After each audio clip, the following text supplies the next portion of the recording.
To find out who the richest NPC is in the main series Pokemon games, first we're going to have to understand how the economy works in the world of Pokemon. And to be honest, it doesn't. It's clear when Game Freak made these games, they didn't really put too much thought into how money works in them. I mean, why is a kid giving me $100? Why does a bike cost $1 million? And why is water more expensive than a magic spray-on potion? So if we're being honest, this is going to be a hard question to answer, but I think I can give it a shot. And it's easy to admit there's probably not just going to be one solid answer, but rather a ballpark of NPCs we can list potentially as being the richest in the world of Pokemon. My first thoughts on this question are probably similar to yours. I mean, there's a whole trainer class literally called Rich Boys, but fun fact, the female equivalent to Rich Boys are ladies, and there is a trainer class called Gentlemen, so I guess in the world of Pokemon, boys and ladies are rich, but gentlemen?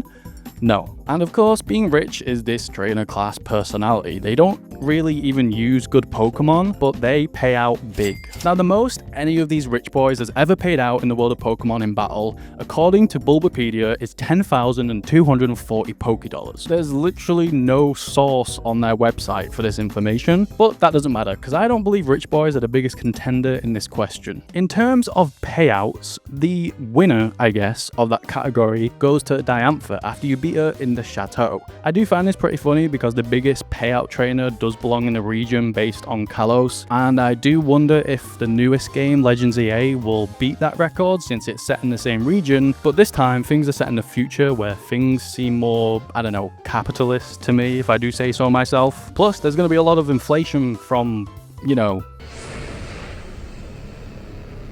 Now, we're not quite done looking at rich boys, because in the game Pokemon Black and White, there is actually a whole new class of rich trainer called the Richest. The Richest simply refer to one family that reside in Undella Town, not in that house. Now, they won't pay out just as much as rich boys or Diantha does, but when you think about it, the payout doesn't equal as much money they have. I mean, who's to say they're giving out an equal proportion to how much their net worth is? I mean, maybe that's how they got rich in the first place, by being stingy. And Game Freak created this whole new trainer class, so something's got to be going on here, right? And fun fact, speaking of Kalos earlier, a person in Kalos actually asked about one of the richest family members, Miles, who apparently is the richest one. But back to the matter at hand, how rich is the richest family? Do they really deserve a whole new trainer class just for them? Well, we can actually find out that answer pretty easily with the power of maths. You see, if we inspect the home of the riches, we can actually take an inventory on everything in the home and compare it to Pokemon Platinum. Allow me to explain. So in Pokemon Platinum, you can actually buy your own house and decorate it with furniture.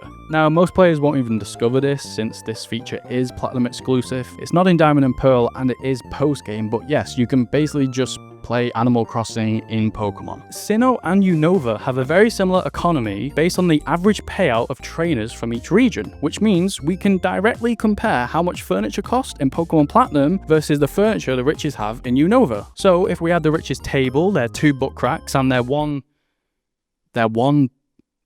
bed. Isn't there like 5 of these people? Okay, I thought I could math this out, but this one bed is throwing me off. I mean, maybe this is just their part-time home, and after some digging, I found out in Black 2 and White 2, you actually go back to the richest house, and it's not even there. It's apparently been demolished, and all but one family member have moved, quote, far away. So I'm beginning to think the riches aren't as rich as they may seem. Now, aside from beating trainers in battle, I like to divert your attention to Meowth. Like many Pokemon, Meowth possesses the ability to basically break the world of Pokemon as we know it. Think Gardevoir being able to apparently make black holes, Makago being hotter than the surface of the sun, and Golduck being faster than this thing somehow. Its speed isn't even as high. Now, Meowth's amazing ability isn't that world-destroying, at least in the immediate sense. Meowth can basically create endless money.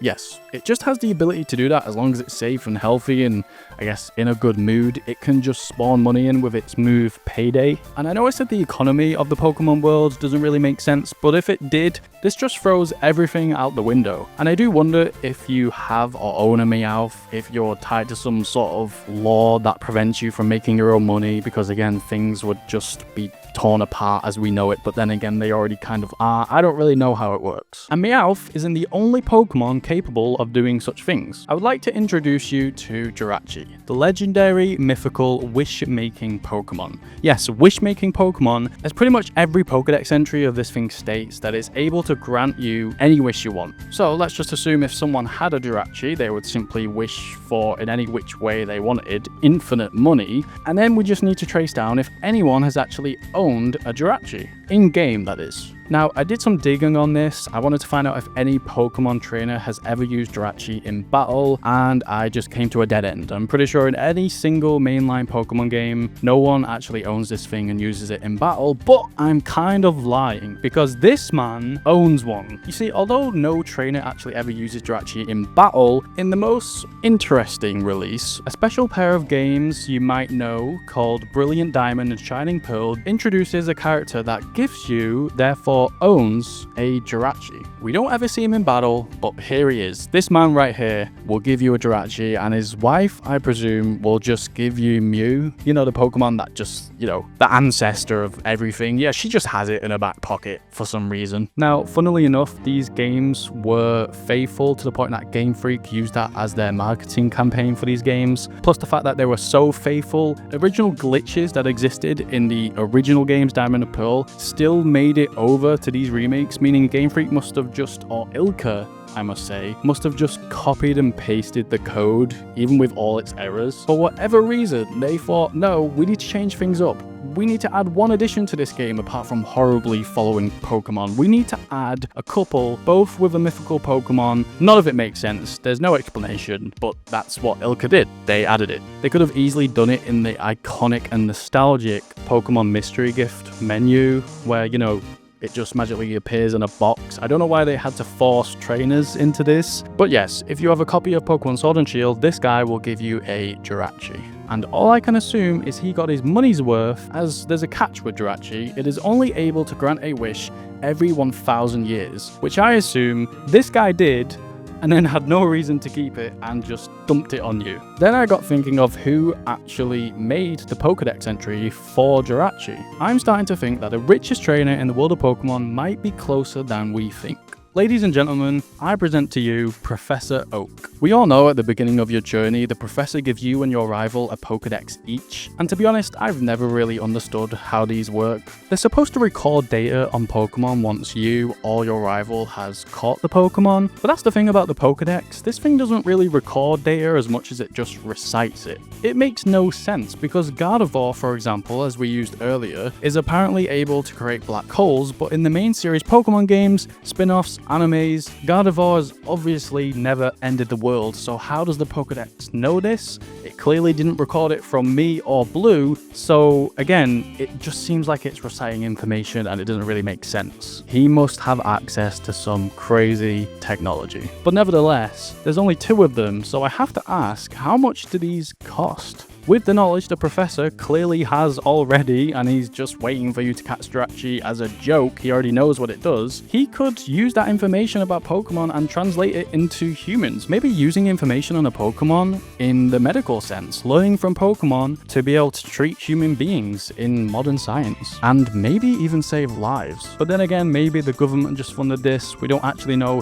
who made the Pokedex. Like I said, it makes no sense. Did the government make it? Is the professor the government? We might never know. But I'm going to put the professor up here and potentially the richest guy in Pokemon. Even if he's not the richest, surely he's the richest in Kanto, right? Well, maybe not. You see, that prize might go to Erica, as she is the daughter of the founder and CEO of Silph Co. You know, that company that just basically invents everything. They've invented so much, like a machine that can see ghosts, the Master Ball, which, if you really think about it, is maybe the most valuable object in Pokemon, considering as of BDSP and Legends Arceus, it can canonly catch God, which yes, is probably valuable. I mean, it's no wonder why Team Rocket tried to rob this place. In fact, one of the Silph Co members himself stated he works there, but he is on the side working with Team Rocket. I can't help wonder why he might want to work with Team Rocket, go against Silph Co and maybe earn some extra cash. Since, you know, Silph Co, as established, is basically just a huge pot of gold. And yes, apparently this fortune is going to be left to Erica. But then again, I still can't get over the fact that there are only 2 Pokedexes out there. So I started to think, are there any other revolutionary or insightful inventions in the world of Pokemon? Maybe something that every single Pokemon trainer, unlike the Pokedex,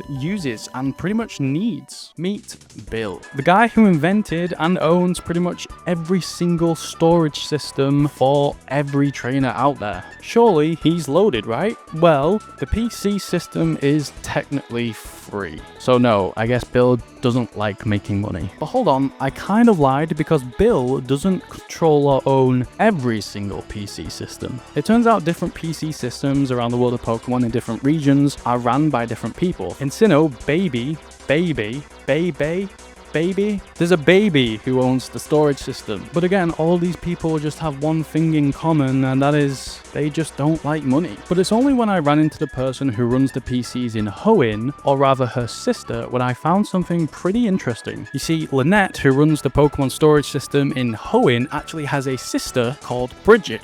And Bridget actually, finally, uses her common sense and charges for her service. And not just in-game, but in real life. Bridget runs Pokemon Bank and Pokemon Box. Most of you have probably heard of Pokemon Bank by now. It's a Pokemon storage system used to transfer Pokemon from pretty old Pokemon games all the way from Gen 5 and potentially transfer them up to the most recent games. Now, you probably haven't heard of the game Pokemon Box. Yes, game. It is not an app. And to be honest, I don't really blame you. It's a game for the GameCube that allows you to store your Pokemon in Gen 3 Pokemon games. It is a mess of a Pokemon game, but Bridget has made a Pokemon system much greater than her sister's, allowing up to 1,500 Pokemon to be stored at a time, rather than the usual 960. And Pokemon Bank holds double the potential power that Pokemon Box did, with the capability of storing up to 3,000 Pokemon in Pokemon Bank. But how much is this service? How much is Bridget charging? How much money does she actually have?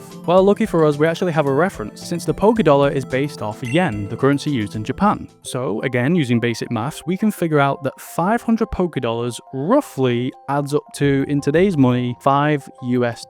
So now we just need to add the sale number of Pokemon Bank subscriptions plus Pokemon Box game purchases, and we should have a rough estimate as to how much Bridget is making. Now, this isn't a stretch. We are canonically, as a player and as a person in real life, intertwined. The real world and the world of Pokemon is basically as one. In fact, in Pokemon Gold and Silver, you are Red. That is what Red is. It is you from the previous Pokemon game. And this is something that Pokemon does a lot. It intertwines the real world with the Pokemon world. All the way back to the intro of Pokemon, where, you know, you shrink down and the professor makes you a tiny pixel version of yourself. And look at other microtransactions in other video games. They're mostly sort of canon. Your real life money does equal something in these games. I hate to use Fortnite as an example, but look at that. Your V-Bucks are actually worth something. So what are the sales of Pokemon Bank subscriptions? Well, we actually have no idea, since Nintendo never released them. But we can make a rough estimate. See, Pokemon Bank was on the 3DS, and if we add up all the 3DS titles, that being Pokemon X and Y, Oras, Sun and Moon, and Ultra Sun and Moon, we get a total of 55.31 million copies sold. So let's say, for this rough estimate, a measly 3% of the owners of any of these Pokemon games have paid for a year's subscription to Pokemon Bank. And if we add that to the total sales of Pokemon Box, we get a grand total of roughly 2 million units / subscriptions sold. And that number roughly translates to $18 million. That will give us a grand total of $1.8 billion Poké Dollars. And finally, if we really lowball this and say in creating the PC system plus keeping it running costs Bridget half of her total profits, she will still net almost 1 billion Poké Dollars. Guys, I think I just found the richest NPC in Pokemon. Bridget at least has enough money to hold 10 times as much as the player can in the world of Pokemon. She could buy up to 10 mansions in Los Angeles, and if you were paying attention to my own words at the start of this video, Bridget could purchase 1,000 bicycles. And that's why the title and whole essence of this video is pretty stupid.